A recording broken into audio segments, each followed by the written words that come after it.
अस्सलाम वालेकुम स्टूडेंट्स। आप लोगों ने जो है ये लास्ट लेक्चर का कुछ पोर्शन आज रिपीट हुआ था जो कि पिछली जो है वीडियो के अंदर से ही था। तो जो रिमेनिंग पोर्शन है उसके लिए मैं दोबारा लेकिन एक दफ़ा से ना थोड़ा सा रिवाइज कर देता हूँ। मुझे पता है कि क्वेश्चन आंसर सेशंस में भी काफ़ी चीज़ें आपने इससे रिलेटेड पूछी होंगी। ये रिलेटिवली एक कॉम्प्लेक्स सा पोर्शन है। तो समराइज़ मैं एक दफ़ा दोबारा करूँ कि हमारे पास जो ये सर्किट है, ठीक है, जो कि रेक्टिफायर्स एक अनकंट्रोल्ड जो है आपके पास single phase full wave rectification वाला एक सर्किट है ब्रिज के इस्तेमाल करते हुए, जिसके अंदर आर एल ई लोड आपके पास लगा है। तो हमने इसको पहले एक दफ़ा सिंप्लीफाई किया और हमने कहा कि जी क्योंकि इसमें डायोड्स लगे हुए हैं तो करंट की डायरेक्शन जो है सिर्फ और सिर्फ इस डायरेक्शन में करंट जा सकता है, ऑपोजिट डायरेक्शन में करंट नहीं फ्लो कर सकता। हमने पहले ये एक लिमिटेशन कर दी। दूसरी लिमिटेशन हमने कहा कि जी क्योंकि यहाँ पे जो सेकंड हाफ है वो इसके बाद वाले हिस्से के अंदर दोनों केसेस में, ठीक है, वो इस तरीके से हमारे पास आ रहा होगा। पॉजिटिव तो हम इतने हिस्से में खाली सॉल्व करेंगे, तो अगर करंट को सॉल्व करते वक्त कोई आप टी की वैल्यू इस तरह की प्लेस करते हैं, अगर मसलन एंगल ज़ीरो से पाई के बीच में होगा, तो टाइम के हिसाब से अगर हम देखें तो वो बनता है कि जनाब ज़ीरो से लेके पाई बाय ओमेगा तक का होगा। ठीक है जी, ज़ीरो से लेके पाई बाय ओमेगा के बीच में आपके पास टाइम जो है वो जा रहा होगा, जिसका मतलब है एंगल जो है साइन के अंदर का एंगल जो है वो यहाँ से यहाँ तक आ रहा है। तो ये हमने एक तरह की ना कंस्ट्रेंट्स इस पे लगा दी। फिर हमने पूरा इसको सॉल्व किया, तो सॉल्व करने के बाद हमें पता चला कि जी पहला हमारे पास input harmonic scaled and phase shifted due to the impedance of the circuit आ गया। Second, transient behaviour of a series R L circuit. एक सीरीज जो है ना आर एल सर्किट का ट्रांजिएंट बिहेवियर, जो कि इंटरेस्टिंगली मैं फर्स्ट ईयर बैचलर्स वालों को लीनियर सर्किट एनालिसिस में भी अभी यही पढ़ा रहा हूँ, इसी मतलब के इन्हीं लेक्चर्स के इन्हीं दिनों के अंदर। तो जो थर्ड हमारे पास पोर्शन है वो थर्ड पोर्शन हमारे पास है DC steady state current opposite to I zero that flows once. तो ये इस बैटरी की वजह से जो है ना, अगर करंट इधर net value greater than zero है तो ये कंपोनेंट ऑपोजिट डायरेक्शन में फ़्लो कर रहा होगा। पर क्योंकि हमारे पास ये वाली कंडीशन है और ये इसकी वैल्यू ऑपोजिट में है, तो बाय डिफ़ॉल्ट ये सिर्फ और सिर्फ तब फ्लो करेगा अगर ये कंडीशन सेटिस्फाई होती है। तो मतलब ऐसे नहीं है कि नेट करंट की वैल्यू ये करंट के फ़्लो होने के बाद जो है ये ज़ीरो से नेगेटिव नहीं हो सकती। तो मतलब कि ये बस ओरिजिनली फ़्लो करते वाले करंट की वैल्यू रिड्यूस करता है by a constant DC factor, और ये कुछ नहीं करता। तो बाकी हमने देख लिया कि अगर तो इंडक्टर के क्रॉस स्टोर्ड एनर्जी ज़ीरो नहीं होती तो हम कंटिन्यूस कंडक्शन मोड में, और अगर किसी टाइम पे स्टोर्ड एनर्जी ज़ीरो हो जाती है तो हम डिसकंटिन्यूस कंडक्शन मोड में है। ठीक है। उसके बाद क्या है कि इम्पिडेंस हमारे पास Z is equal to R square plus omega L whole square under root. तो ये इम्पिडेंस है पूरे इस सर्किट की, जो कि इन दो कंपोनेंट्स के मिलके बन रही है। और थीटा हमारे पास फेज एंगल है, इम्पिडेंस एंगल है, जो कि हमें बता रहा है कि जी इंडक्टिव सर्किट जो है वो कितना इंडक्टिव या रेजिस्टिव है। थीटा की वैल्यू ज़ीरो का मतलब होगा कि हमारे पास इंडक्टर लगा ही नहीं है। ठीक है। तो ये z की वैल्यू अगर थीटा ज़ीरो है तो इसका मतलब है कि z is equal to R, और अगर थीटा की वैल्यू आ जाती है पाई बाय टू, तो पाई बाय टू का मतलब क्या है कि जी सर्किट के अंदर हमारे पास रजिस्टर नहीं लगा, प्योरली इंडक्टिव सर्किट है। ठीक है। तो इम्पिडेंस जो है वो सिर्फ और सिर्फ इंडक्टर के ऊपर की रिएक्टेंस पे डिपेंड कर रही है, और बाकी हमारे पास जो है फेज एंगल मतलब ये। और ऑफ कोर्स अगर हम जेनेरिकली अगर देखें तो इस सर्किट के अंदर जो है इसके अलावा और कोई पॉसिबिलिटी है ही नहीं। ज़ीरो से लेके पाई बाय टू के बीच में इसने फ़्लो करना है, तो हम जो रिज़ल्ट निकाल रहे हैं वो ज़ीरो से पाई बाय टू के दरमियान में तमाम पॉसिबल केसेस के लिए रिज़ल्ट आएगा। ठीक है। तो इसी को हमने सॉल्व करके steady state continuous conduction mode में, क्योंकि बाय डेफिनेशन करंट ज़ीरो नहीं होता, तो आपको पता है स्टार्टिंग और एंडिंग पे करंट्स की वैल्यू बराबर है, उससे हमने यहाँ पे रिलेशन निकाल लिया। ठीक है, उस रिलेशन के अंदर हमने कुछ सब्सटीट्यूट किया ताकि हमारे पास पूरा जो सर्किट है वो डिपेंड करे या तो एक्स पे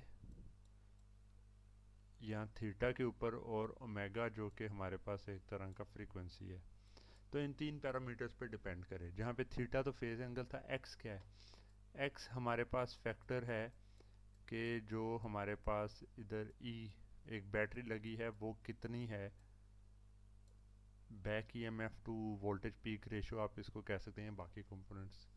ठीक है, तो ये ई बैटरी की वैल्यू क्या है इनपुट साइनसॉइड की पीक के मुकाबले में, वो हमारे पास ये चीज़ है।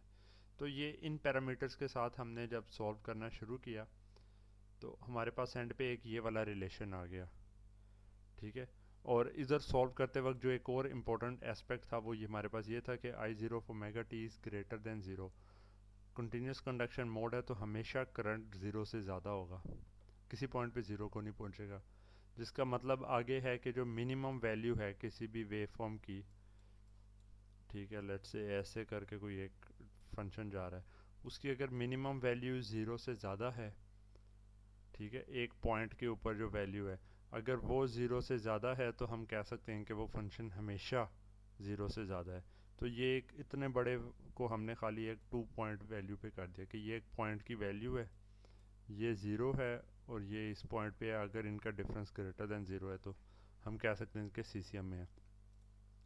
फिर हमने आगे एवेल्यूएट किया कि जी ये जो मिनिमम पॉइंट है ये किस वक्त अकर करेगा,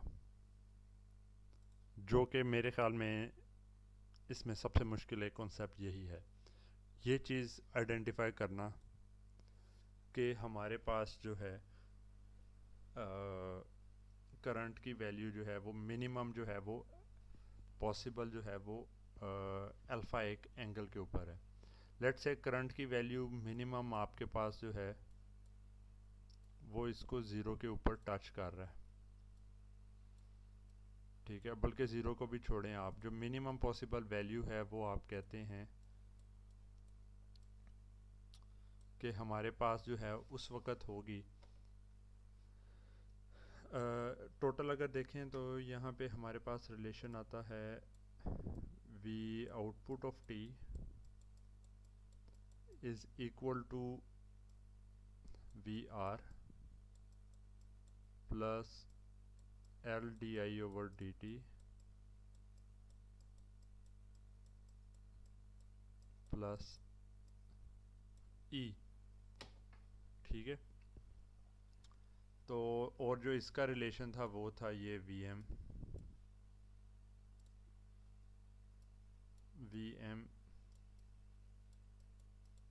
sign of omega T plus theta. पर हम कहते हैं कि जी मिनिमम पॉसिबल वैल्यू जो है, चलें इसको इसी तरह लिख लेते हैं ओमेगा टी, बल्कि इसको किसी अच्छी जगह पे लिखते हैं जहाँ जगह हो लिखने की। चलें यहाँ पे लिख लेते हैं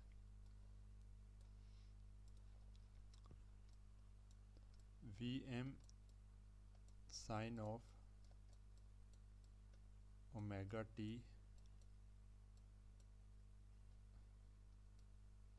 ठीक है, ये इनपुट में तो खाली ओमेगा टी आ रहा है ना, V M sine of omega T is equal to V R plus V L plus E. ठीक है, ये हमारे पास रिलेशन आ रहा है। तो इसके अंदर अगर हमने इंडक्टर के अक्रॉस जो वोल्टेज है उसको निकालना है सिंपली, तो हम इसको लिख सकते हैं, ये इतना बड़ा एक तो लिखने के बाद, V L is equal to V M minus V R minus E, और ये वी एल ऑफ टी जो है ये हमें पता है कि ये होता है L D I over D T के बराबर। di/dt। तो मिनिमा पॉइंट जो हमने यहाँ पे आइडेंटिफाई करना था, मिनिमा पॉइंट कब होगा? ठीक है, मिनिमा पॉइंट वो होगा बाय डेफिनिशन कि अगर मिनिमा आ रहा है तो पहले जो है आपके पास स्लोप होगी नेगेटिव, और उस पॉइंट के बाद में आपके पास स्लोप होगी पॉजिटिव करंट की, आई ऑफ टी की। ठीक है, तो करंट की स्लोप जो है नेगेटिव का क्या मतलब हुआ कि आपके पास ये करंट की स्लोप ही है। तो अगर आपके पास जो है पहले V L of T negative था, बाद में V L of T positive है, तो इसका मतलब है इस पॉइंट के ऊपर जो है ना आपके पास वी एल ऑफ टी जो है उसकी वैल्यू ज़ीरो होगी। जिस पॉइंट के ऊपर इंडक्टर के अक्रॉस वोल्टेज ज़ीरो होगी ना, वो आपके पास मिनिमा है बाय डेफिनेशन।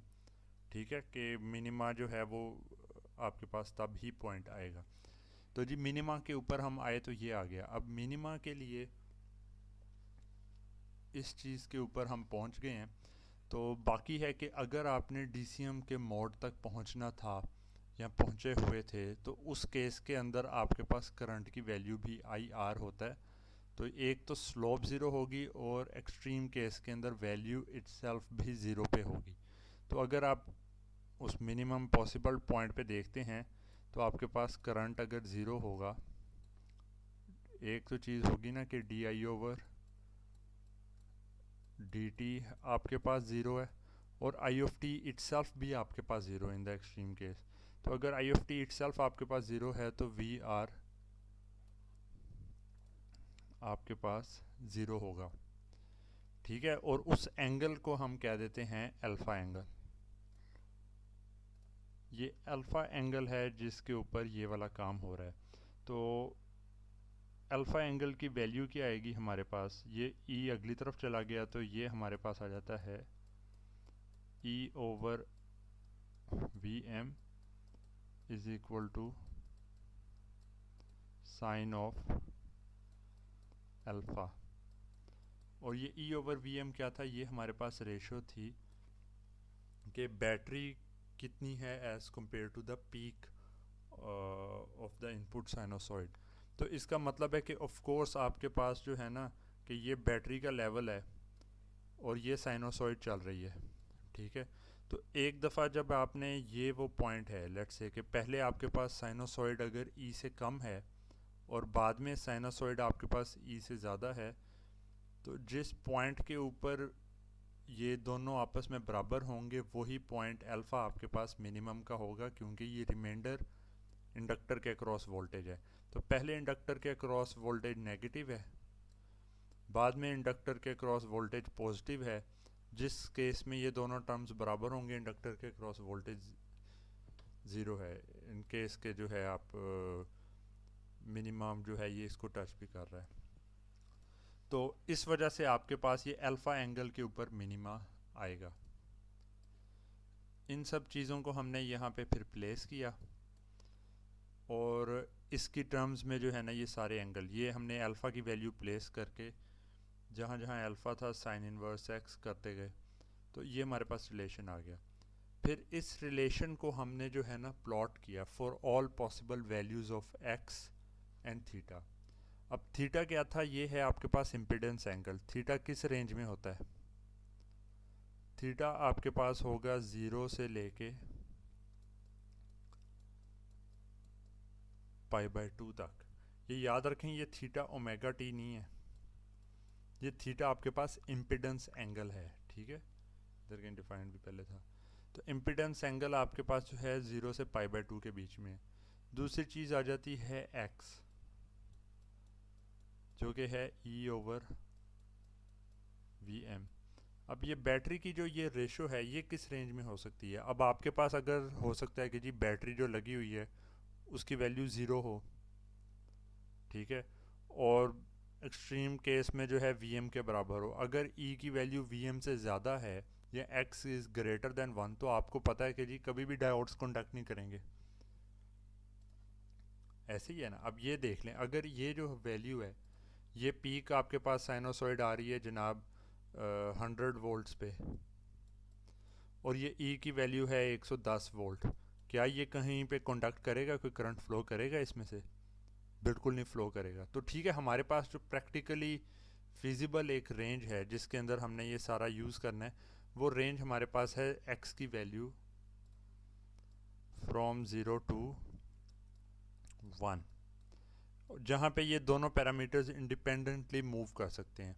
ठीक है कि ये रेंज जो है एक्स की 0 से 1 के बीच में कुछ भी हो सकती है, और ये सेकंड भी इंडिपेंडेंट पैरामीटर है, इम्पीडेंस एंगल कुछ भी आपके पास हो सकता है। ठीक है, और ये सिर्फ और सिर्फ रजिस्टर्स या उस पर नहीं, इसमें थीटा के is equal to tangent inverse omega L over R. ठीक है, तो इसके अंदर ये जो ओमेगा है ना, मतलब फ्रीक्वेंसी का एस्पेक्ट भी है कि किस फ्रीक्वेंसी के ऊपर आप जो है इनपुट साइनोसॉइड आप प्रोवाइड कर रहे हैं।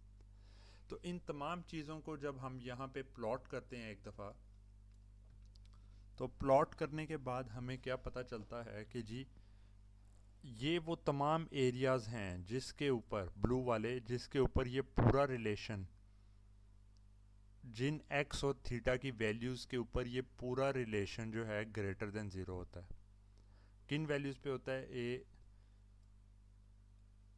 इससे नीचे ये सारी वैल्यूज़ पे।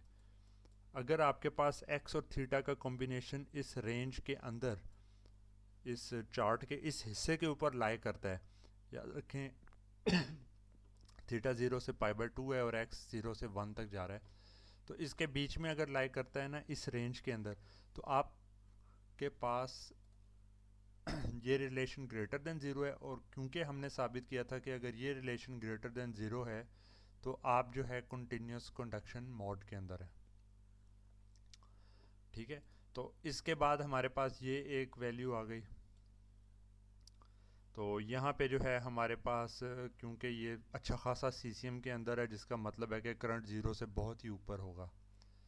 ये बाउंड्री के ऊपर आप देखते हैं यहाँ पे भी ये रिलेशन वैलिड है जो आपने इक्वेशन निकाली थी, तो वहाँ पे ये वाला पोर्शन आ गया। और अगर आपके पास जो है यहाँ पे लाई करते हैं तो आप डिसकंटिन्यूस कंडक्शन मोड के अंदर हैं, और उसका मतलब क्या है कि सीसीएम वाला रिलेशन आपने यूज़ नहीं करना। ठीक है, तो मतलब कि ये जो इतना कॉम्प्लिकेटेड रिलेशन है ये सारा ड्राइव करना, और ये रिलेशन आपको नहीं चाहिए अगर आपके पास ये चार्ट अवेलेबल है। दुनिया भर के जितने भी पॉसिबल RLE सर्किट्स बन सकते हैं, जितनी मर्जी जो है इनपुट साइनोसॉइड की वैल्यू फ्रीक्वेंसीज हैं, उन सारों का सॉल्यूशन सिंगल इस चार्ट के ऊपर है। ठीक है, boundary between CCM and DCM range, इस चार्ट के ऊपर सारों का सॉल्यूशन जो है अवेलेबल है। अब लेट से मैं कहता हूँ कि जी एक कुछ सर्किट है, इसी तरीके से ये ब्रिज रेक्टिफायर लगा हुआ है, मैं ऐसे उसको बना रहा हूँ, और ब्रिज रेक्टिफायर के साथ एक अदद सिंपल रजिस्टर लगा हुआ है R। ठीक है जी, तो L आपके पास ज़ीरो है और आपके पास जो है E की वैल्यू ज़ीरो है, और आपसे मैं पूछता हूँ कि जी इस पूरे चार्ट के ऊपर कहाँ पे ये लाई करेगा। X की वैल्यू आप निकालते हैं, E क्योंकि ज़ीरो है तो X ज़ीरो हो गया। X ज़ीरो का मतलब है इस लाइन के ऊपर कोई भी पॉइंट हो सकता है। ठीक है, X की वैल्यू ये होगी। फिर L ज़ीरो है तो आप थीटा को निकालते हैं, theta is equal to tangent inverse omega L over R। तो वो ये ज़ीरो है तो वो ज़ीरो से क्या हो जाएगा, ज़ीरो हो गया। तो इसका मतलब है कि आप थीटा वाले हिस्से के ऊपर जो वर्टिकल लाइंस है इस पॉइंट पे है, तो आपका ये पॉइंट है। तो इससे हमें क्या पता चलता है कि जी हम बाउंड्री के ऊपर लाई कर रहे हैं। बाउंड्री के ऊपर लाई करने का क्या मतलब है? बाउंड्री पे लाई करने का मतलब ये है कि आपके पास जो आउटपुट करंट आएगा वो आपके पास करंट जो है वो ज़ीरो को टच करेगा। तो हमारे पास जो उस केस में रजिस्टर के साथ इन फेस करंट आता है वो ज़ीरो को टच कर रहा होता है। ठीक है, तो अगर वोल्टेज ऐसे है तो करंट भी ऐसे आ रहा होगा, ज़ीरो को टच करेगा। तो इसने हमें बिल्कुल ठीक बात बता दी। अब लेट से मैं कहता हूँ कि जी ये रजिस्टर के साथ ना एक बैटरी भी लगी हुई है, अच्छा ये मैंने कैपेसिटर ही बना दिया, ये बैटरी लगी है, ठीक है, प्लस माइनस। पर मैं कहता हूँ कि इनिशियली ये बैटरी 0 वोल्ट्स पे चार्ज है, कोई इसके अक्रॉस वोल्टेज नहीं है, लेकिन आपने इसको चार्ज करना है टिल 30% ऑफ वी एम। तो यही जो सर्किट है ये हमें मुझे पूरा सॉल्यूशन बताएगा कि कैसे हम वहाँ पे पहुँचेंगे। अगर मैंने इसको चार्ज करना है तो पता चलता है कि जी 30% ऑफ वी एम का मतलब है 0.3 x की वैल्यू। तो मैं यहाँ से इस डायरेक्शन में, बल्कि मेरे पास एरो भी है, लो जी एरो भी उस कलर में आया जिसका फ़ायदा कोई नहीं, इसको मैं करेक्ट कर लूँ। तो हम इस डायरेक्शन से यहाँ तक मैं पहुँच जाऊँगा। उसके बाद मैं फिर कहता हूँ कि जी इसी सर्किट के अंदर जब हम इस पॉइंट तक पहुँच के मैं डिस्कनेक्ट करता हूँ और यहाँ पे मैं एक इंडक्टर लगा देता हूँ जिसके अंदर omega L is equal to R pi by 4 के ऊपर होता है। ओमेगा एल जो है आर के बराबर होगा, मतलब 45 डिग्री इधर करके कहीं आएगा, ठीक है। तो अब हम किस तरफ मूव करेंगे, जैसे जैसे मैं लेट से मैं आहिस्ता आहिस्ता इंडक्टर की वैल्यू को चेंज करता हूँ और करते करते जो है मैं इसके बराबर करता हूँ, मेरे पास एक वेरिएबल इंडक्टर है। तो इस पॉइंट से मैं मूव करते हुए मेरा सर्किट इसके सेंटर में यहाँ पे मूव कर जाएगा, ठीक है। तो ये हमने खाली रजिस्टर से स्टार्ट लिया, थोड़ी बैटरी को चार्ज किया, चार्ज करने के बाद मैंने कहा कि जी ये बैटरी की चार्जिंग लेट से किसी तरीके से इंटरनली रुक जाती है, और फिर मैं इंडक्टिव वैल्यू जो है रिएक्टेंस इसकी इंक्रीज़ करके यहाँ पे लेके आता हूँ, यहाँ पे आ गए। उसके बाद फिर मैं कहता हूँ कि जी जो इसकी फ्रीक्वेंसी है, ठीक है, वो फ्रीक्वेंसी को जो है मैं 50 हर्ट्ज़ के ऊपर लेट से काम कर रहा था, मैं फ्रीक्वेंसी को किसी तरह से रिड्यूस कर देता हूँ। फ्रीक्वेंसी को मैं इस केस के अंदर रिड्यूस करूँगा, तो फ्रीक्वेंसी रिड्यूस होने से थीटा पे क्या इफेक्ट होगा, ये वापस इधर से रिड्यूस होके यहाँ पे आ जाएगा, ठीक है। तो ये एक पूरा का पूरा जो ये पाथ इसने लिया है, ये सारे के सारे हर पॉइंट पे सॉल्यूशन जो है वो सिंगल चार्ट के ऊपर ही है। आप इसको देख के समझ सकते हैं सर्किट में क्या हो रहा है, ठीक है। और एक क्या चीज़ होती है कि लेट से मेरे पास एक पूरा सर्किट इसी तरीके से लगा हुआ है, और लेट से वो स्टार्टिंग वैल्यू उसकी ये थी, पर बैटरी है उसको चार्ज कर रहे हैं इनिशियली बहुत ही कम लेवल पे चार्ज है, तो हम CCM मोड के अंदर आ रहे हैं।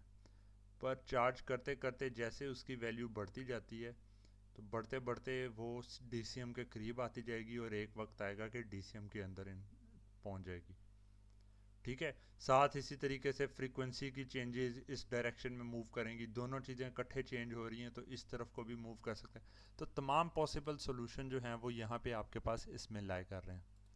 तो ये एक बहुत ही पावरफुल और चीज़ है कि आपने जो है एक कॉम्प्लेक्स प्रॉब्लम को एक सिंपल एलिगेंट सॉल्यूशन में ले आए। ये रिसर्च के लिहाज से ये वाला जो चीज़ है ना, ये आपके लिए इम्पोर्टेंट है कि आपको पता हो कि जो एनालिसिस कैसे करना है और किस तरीके से अपने जो चीज़ों को प्रेजेंट करते वक्त जो है ना सिंप्लीफाइड, कॉम्प्लेक्स भी हैं तो उनको आसान सी फॉर्म के अंदर लेके आना है, जहाँ पे ज़्यादा से ज़्यादा मालूमात जो है वो कम से कम चार एरिया के अंदर जो है आप उसको जो है इनकॉर्पोरेट कर सकें और इजी टू अंडरस्टैंड हो। अच्छा जी, तो अब लेकिन चीज़ क्या थी कि ये सारा का सारा कुछ आपने काम किया था CCM के केस में अज्यूम करते हुए, तो यहाँ तक तो ठीक था, लेकिन है कि DCM के अंदर अगर आप हैं तो क्योंकि ये रिलेशन बना ही इस अजम्पशन के ऊपर है कि यहाँ पे और यहाँ पे करंट की वैल्यू बराबर है और नॉन ज़ीरो है, तो इसका मतलब है कि आपके पास DCM के लिए ये इक्वेशन वैलिड नहीं है।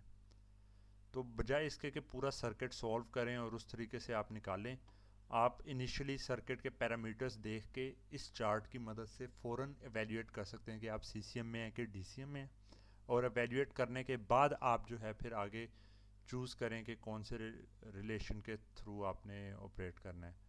मतलब कि बेशक यहाँ पे तो प्रूफ के अंदर ये CCM का करके हम आए थे, पर अगर आपको ये चार्ट अवेलेबल हो और आपसे पूछा जाए RLE और ये सारे पैरामीटर्स गिवन हों और ये आपको चार्ट दे दिया जाए और आपसे कहा जाए कि जी पहले मुझे बताएं कि जी आप सीसीएम में हैं या डीसीएम में हैं, और फिर ये ए1 की वैल्यू निकालें सॉल्व करके, तो आप ये काम भी कर सकते हैं।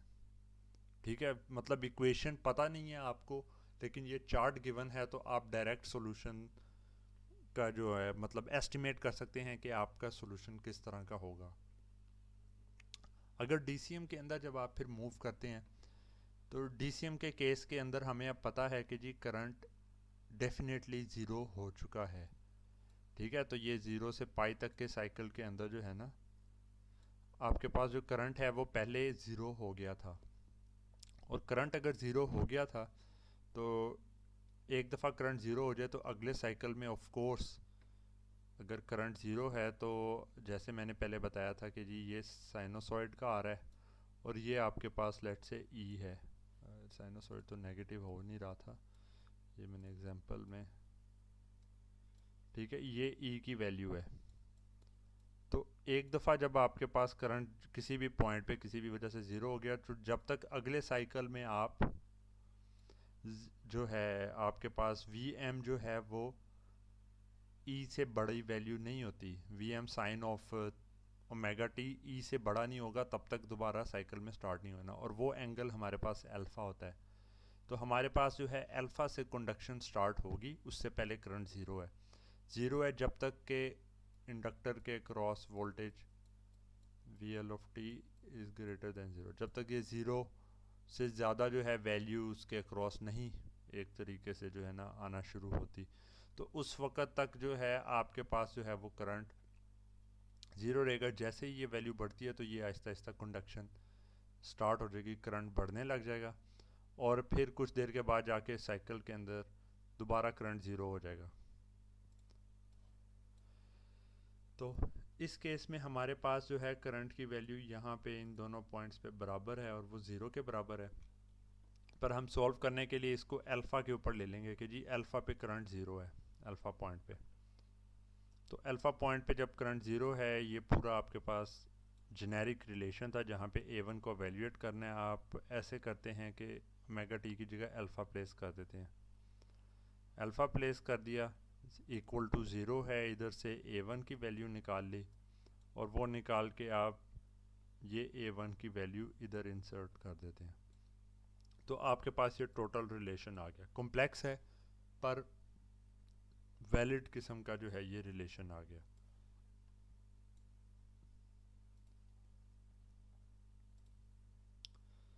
अच्छा जी, उसको पूरा आपने सॉल्व किया, सॉल्व करके इसके अंदर जो है ना, ये आप बीटा को जो है इसमें नहीं डायरेक्टली निकाल सकते। अल्फ़ा तो आपको पता है, लेकिन बीटा को निकालना जो है इसमें काफ़ी मुश्किल काम है। तो जब आपके पास अगर इनिशियली आपने इस चार्ट के थ्रू एवेल्यूएट किया कि डीसीएम में है, तो आप अगर सीसीएम वाला रिलेशन गलत लगाएंगे, तो वो आपको ये वाला गलत रिज़ल्ट देगा। और इसी पॉइंट के ऊपर डीसीएम का रिलेशन करेक्ट वाला लगाएंगे, तो आपके पास ये रिज़ल्ट आ रहा है। इसमें ऑफ कोर्स वैल्यू कोई ना कोई इसके बाद भी आ रही होगी, ये नीचे को जा रहा है, लेकिन आपके पास क्योंकि जो करंट का वैलिड इंटरवल ही अब अल्फ़ा से बीटा है, तो उसके बाद वाली वैल्यूज़ को ज़ीरो आपने कंसिडर करना है। तो ये आपके पास जो है करंट आ गया, और ये एग्जैक्टली इस चीज़ को मैच भी नहीं कर रहा। ठीक है, तो ये डिफरेंट आपके पास रिजल्ट आता है। अच्छा जी, इसके बाद हम लोग चलते हैं ज़रा मल्टी फेज़ रेक्टिफायर्स के ऊपर। तो अभी हमने जो है जो फुल वेव रेक्टिफिकेशन देखी है, इसमें आप समझ लें कि जी जो आपके पास एक 360 डिग्री का या 2 पाई का जो इंटरवल होता है, उसके अंदर आपके पास दो फेज़, जहाँ दो दफ़ा जो है ना पीक्स आ रही थी साइनोसॉइड की। तो इसको हम इसलिए जो है ना एक तरह का सेकंड आप कह सकते हैं कि जी दो आपके पास जो है ना फेजेस के साथ ही आ रहा था रिजल्ट। पर मल्टी फेज के अंदर हमारे पास इससे ज़्यादा भी हो सकते हैं। इसको आप यूँ कंसिडर कर सकते हैं कि लेट से आपके पास क्यू डिफरेंट फेजेस हैं, पर याद रहे कि ये क्यू फेजेस आपके पास इक्वल एंगल्स के हिसाब से डिस्ट्रीब्यूटेड है। मतलब कि अगर 2 पाई है, ठीक है, तो ये क्यू के ऊपर डिवाइड हुआ है, तो हर फेज़ का एक दूसरे के दरमियान में जो फासला है ना, वो 2 पाई ओवर क्यू है। तो पहला और सेकंड फेज जो है यहाँ पे 2π/Q है, और इस तरह करके मतलब सारे चल रहे हैं। जैसे हमारे पास थ्री फेज के अंदर होता है कि जी यहाँ से यहाँ तक 120 डिग्री है। अगर तीन फेज हैं तो तीनों का आपस में जो है ना 2π/3 का जो है वो डिफरेंस होता है। तो अगर आपके पास 5 फेजेस हो जाएं, लेट से 2π/5 का होगा, 6 डिफरेंट फेजेस हो जाएं 6 का, तो ये जेनेरिक एक चीज़ है। प्रैक्टिकली जो है इंडस्ट्रियल लेवल के ऊपर थ्री फेज से ऊपर डायरेक्टली यूटिलाइज नहीं होते, लेकिन ये एक इम्पोर्टेंट चीज़ है। आपको हम आगे जाके चीज़ें देखेंगे जहाँ पे मल्टी फेज की तरह का भी कंसेप्ट जो है बीच में आपके पास आ जाता है। तो इस तरह के केस के अंदर अगर आपके पास मल्टीपल फेजेस हैं तो इसका हम कैसे सोल्यूशन, इसका डीसी कंपोनेंट कैसे निकालें। ठीक है, तो आपने करना क्या है कि जी अब आपके पास जो है ना साइनोसॉइड का चलते चलते इस तरीके से रिज़ल्ट आ रहा होता है, पर जो पीक कंपोनेंट है इधर, तो आपके पास हर वक्त जो है ना मल्टीपल फेजेस में से हर फेज किसी न किसी वोल्टेज के ऊपर है। पर क्योंकि ये इक्वी डिस्टेंट है आपके पास, तो हर वक्त कोई ना कोई एक फेज होगा जो कि बाकी सारों से ज़्यादा वोल्टेज दे रहा होगा। लेट्स से D1 के क्रॉस 220 वोल्ट आ रहा है। अगले ये RMS नहीं, मैं पीक की बात कर रहा हूँ। एक के क्रॉस 100 वोल्ट है, एक के क्रॉस -250 वोल्ट है। तो सारों में से जो हाईएस्ट होगा ना उसके अक्रॉस जो है ये डायोड कंडक्ट करेगा। और जब ये डायोड कंडक्ट कर जाएगा तो बाकी सारे डायोड रिवर्स बायस हो जाएंगे, क्योंकि इस पॉइंट पे 220 वोल्ट आ चुका है। तो बाकी सारे डायोड्स रिवर्स बायस्ड हैं, तो जो हाईएस्ट वोल्टेज वाला या हाईएस्ट फेज वाला है वही कंडक्ट करेगा, और बाकी वोल्टेज कोई आउटपुट पे नज़र नहीं आएगी। ठीक है, और ये आम तौर पे आप समझ लें कि उसकी पीक वैल्यू के अबाउट सिमेट्रिकली वो कंडक्ट करता है। तो इस चीज़ को इनकॉर्पोरेट करने के लिए, क्योंकि साइन के अंदर तो आप स्टार्ट करते हैं ज़ीरो से, अब आपको एग्जैक्ट वो इक्वेशंस थोड़ी मुश्किल हो जाएंगी कि जी किस पॉइंट के ऊपर जाके ना ये कंडक्ट कर रहा है। तो आप क्या करते हैं कि उसका ये वाला जो पॉइंट है ना कॉस, उसको शिफ्ट कर देते हैं पूरी की पूरी वेव फॉर्म को।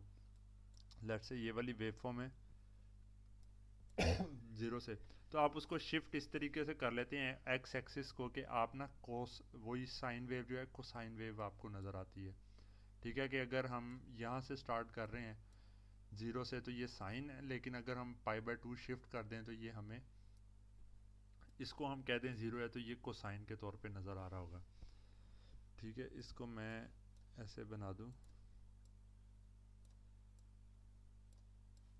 ठीक है,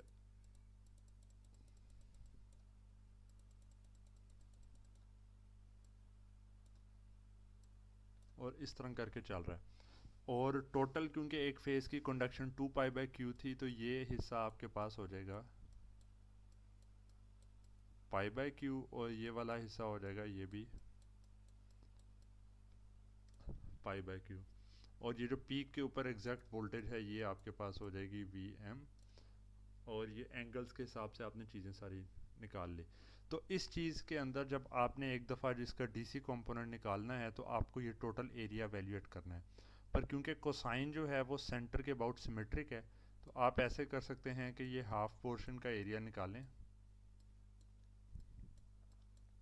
ठीक है, वो एरिया क्या होगा जी, Vm cos ऑफ थीटा, इसका फंक्शन ज़ीरो से π/Q, ये वाला पॉइंट ज़ीरो था, ज़ीरो से π/Q तक आप आ गए, इंटीग्रेट किया, ये एरिया आ गया, उसको 2 से मल्टीप्लाई किया तो ये टोटल एरिया आपके पास आ गया, और डिवाइड कर दिया ड्यूरेशन से जो कि है 2π/Q। तो टोटल से डिवाइड करके जेनेरिक जो डीसी वैल्यू आपके पास आती है वो Vm/Q/π साइन ऑफ π/Q। तो ये आपके पास जो है इस केस में आ गया। और इसी तरीके से उस जेनेरिक जो वेवफॉर्म है उसका आप RMS वैल्यू को भी एवेल्यूएट कर सकते हैं। ठीक है, जो कि नीचे वाले इस रिलेशन से इंटीग्रेट करके निकाला गया है। तो अब हम ज़रा, जब हमने ये जेनेरिक एक रिलेशन देख ली, हम ज़रा आते हैं थ्री फेज ब्रिज रेक्टिफायर्स के ऊपर। कि थ्री फेज़ के केस में अगर आपके पास जो है एक ब्रिज रेक्टिफायर है जिसमें डेल्टा टू स्टार आपने ट्रांसफॉर्म किया हुआ है और आपके पास ए बी सी तीन जो है ना वो फेजेस हैं। अब थ्री फेज़ है 120 डिग्री का, आपको यहाँ से भी नज़र आ रहा है कि आपस में इनके जो है ना इनको ड्रॉ भी इसी तरह से करते हैं कि जी ये ज़ीरो फेज़ के ऊपर है तो ये जी माइनस, ये प्लस 120 के ऊपर है, ये प्लस 240 है, माइनस 120 के ऊपर है, और इन सारों को इन डायोड से कंडक्ट किया है। तो इस केस में क्या होता है कि क्योंकि पाथ को कंप्लीट करने के लिए लेट से ए वाला फेज जो है वो हाईएस्ट वोल्टेज दे रहा था, तो आप यहाँ से कंडक्ट करता है और इस रजिस्टर में से आना है। लेकिन जो नेगेटिव वाला पॉइंट है यहाँ पे करंट के जाने के लिए वो वाला डायोड कंडक्ट करेगा जिस फेज़ के साथ जो है मोस्ट नेगेटिव वोल्टेज होगी। लेट से ये है 200 वोल्ट है, ये जो है आपके पास है 20 वोल्ट है, और ये है माइनस 150 वोल्ट है। मैं रैंडम वैल्यूज़ उठा रहा हूँ। तो ये कंडक्ट करते हुए यहाँ पर से इसके अंदर से ये वाला कंडक्ट करेगा। तो अब क्योंकि ये ए फेज़ से लेके बी फेज़ तक जाएगा तो हमें एक्चुअली उन दोनों फेजेस को सब्ट्रैक्ट करके वोल्टेज निकालनी होगी कि लोड के क्रॉस क्या आ रही है। तो अगर पहला फेज़ ये है, दूसरा फेज़ ये मैंने जानबूझ के थोड़ा सा ना शिफ्ट करके किया है। पहला फेज़ ये है, दूसरा ये है, तीसरा ये है, आपस में 120 डिग्रीज का डिफरेंस है। और मैं वी ए बी निकालना चाहता हूँ, V A N minus B N, तो वो मेरे पास पूरा यहाँ पे सॉल्व करके जो रिज़ल्ट आता है वो आता है √3 VM साइन ऑफ थीटा। मतलब कि इस केस के अंदर जब हमने star to delta to star move किया था, लेकिन लोड के अक्रॉस दोबारा डेल्टा की तरह की ही वेव फॉर्म हमारे पास जो है ना आ जाती है। पर यहाँ पे एडिशनल क्या चीज़ है कि ये वी ए बी हमारे पास जो आ रहा है, लेट्स से ये वाली लाइन है वी ए बी की, लेकिन हमारे पास एक वी बी ए भी है। मतलब एक कोई टाइम आएगा जबकि बी फेज़ जो है वो मैक्सिमम के ऊपर है, बी फेज़ हमारे पास मैक्सिमम के ऊपर है यहाँ से यहाँ तक, और जो ए फेज़ है वो हमारे पास मिनिमम के ऊपर है, वो यहाँ से यहाँ तक। तो ये जो टाइम है, इस टाइम के ऊपर जो है हमारे पास वी बी ए फेज़ जो है वो मैक्सिमम है। V B A is the dot one, ये वाला, ठीक है, यहाँ से लेके यहाँ तक। तो वो जो वी बी ए फेज़ है वो भी किसी न किसी टाइम पे मैक्सिमम आ सकता है। तो ओवरऑल अगर इसको देखें तो हमारे पास 360 डिग्रीज के अंदर 6 पीक्स आ रही हैं। थ्री फेज़ फुल वेव जब हम कर रहे हैं ना, तो हमारे पास 2 पाई के अंदर डिवाइडेड बाय 6 के साथ जो है ना हमारे पास 30 डिग्रीज 60 डिग्रीज के फासले के हिसाब से जो है ना 6 पल्सेस आ रही हैं।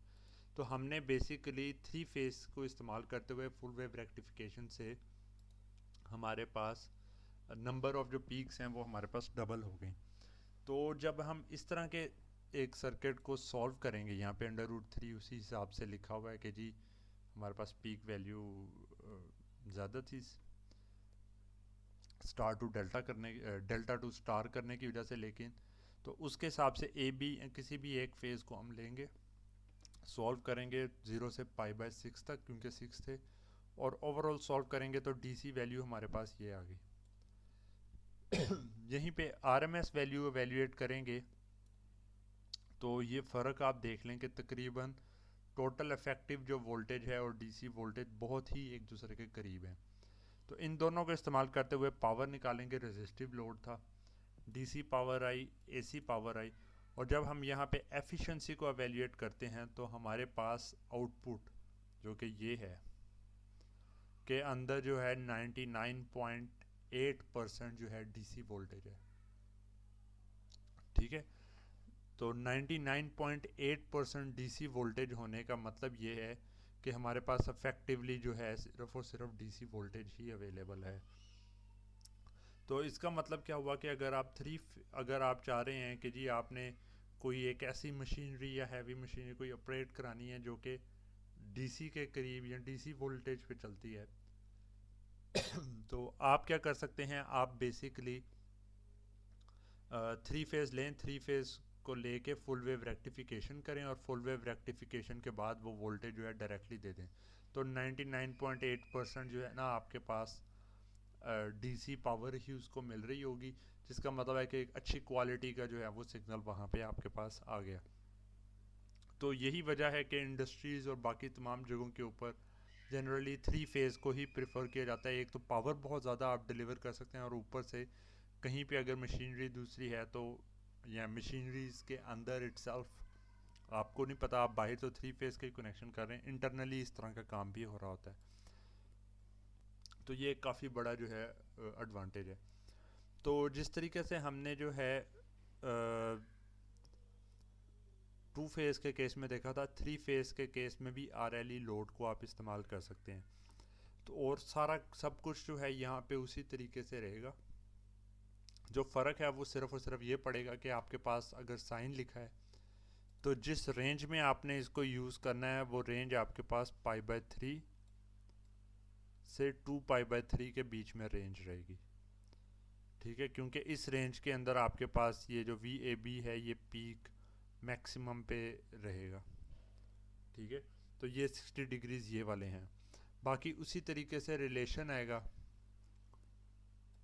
उसी तरीके से सारा सॉल्यूशन होगा और उसी तरीके से कंटिन्यूस और डिसकंटिन्यूस कंडक्शन मोड आपके पास रहेगा। और एंड पे अगर इसके अंदर भी उसी तरह का रिलेशन बना के आप चेक करें कि 0 से लेके π/2 तक अगर लोड इम्पिडेंस एंगल है रेडियंस में, और ये तो बल्कि 0.8 से लेके 1 तक का उन्होंने शो किया, तो हमें पता चलता है कि तकरीबन जो मर्ज़ी आपके पास जो है, अगर आपने चार्ज कर रहे हैं किसी बैटरी को तो उसकी वैल्यू अगर E की वैल्यू इस पॉइंट के ऊपर E की वैल्यू है 0.86 VM, और फिर भी आप कंटिन्यूस कंडक्शन मोड में हैं तकरीबन। ठीक है, और अगर आपके पास थोड़ा बहुत इंडक्टिव पोर्शन भी है जो कि हाई इस तरह 3 फेज़ के केस में आमतौर पे होता है, ट्रांसफार्मर्स इटसेल्फ इंडक्टिव थोड़ा सा कंपोनेंट इंट्रोड्यूस कर देते हैं, तो उस केस में यहाँ तक पॉसिबल है कि आपके पास अगर कि E की वैल्यू जो है वो आपके पास है 95% ऑफ VM। ठीक है, या VM मतलब है कि जो भी फेज़ आ रहा है उसकी पीक वैल्यू √3 और उन टर्म्स के अलावा की बात हो रही है, तो उसके 95% के करीब भी होगा ना, तो फिर भी कंटिन्यूस CCM मोड के अंदर चार्जिंग हो रही होगी। ठीक है, तो इसका मतलब है कि 3 फेज़ को अगर ये यूटिलाइज करें तो आपके पास मशीनरी और जो भी आपने या चार्जिंग कर रहे हैं, जो भी आप मेथड इस्तेमाल कर रहे हैं, उसके अंदर आपके पास तकरीबन हमेशा आप CCM मोड में रहेंगे और बहुत ही मेहनत करनी पड़ेगी आपको अगर DCM में जाना है। तो ये एक और आप समझ लें कि 3 फेज़ का जो है अनकंट्रोल्ड रेक्टिफायर्स के थ्रू आपके पास जो है ना ये एक एडवांटेज है।